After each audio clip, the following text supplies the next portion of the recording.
the time of the Buddha's birth, an astrologer was consulted, as is the tradition in India at that time. And the astrologer told the Buddha's parents that the Buddha would either become a really powerful yogi or a really powerful king. And since his father was a king, that, of course, was the vision of the future that he had for his son.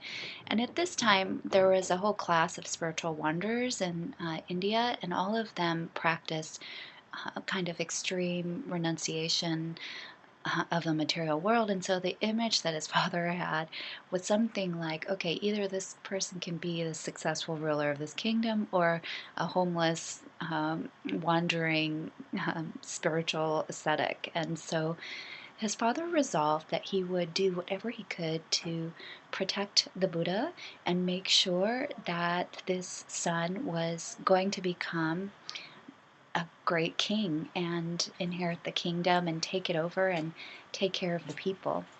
And so, in his father's mind, he thought that it would be best to do this by protecting the Buddha from the outside world. Now, we all can understand the urge to shelter children and protect them, of course, but this was done to an extreme degree. And during the Buddha's life, he didn't see or encounter anyone who was outside of what the king had decided was this ideal life of a king. So from a young age, he was surrounded by people who were well educated and beautiful and youthful and had this kind of influence on the Buddha that created this luxurious elite world. And also, since the Buddha was the son who would inherit the throne, he had the best teachers. He learned philosophy and math, and he trained in sports, and he was really groomed not only to have everything, but really to excel in everything. And this was the Buddha's life from the beginning.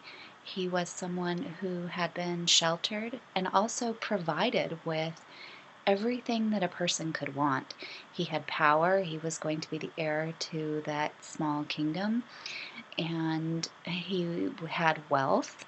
He had all the luxuries that one could ask for, finest foods, he had finest teachers, he was even surrounded by women, and all of that life of luxury was what really set the context for what began the Buddha's spiritual life. Because even though he had everything, he was someone who had everything, he felt like something was missing.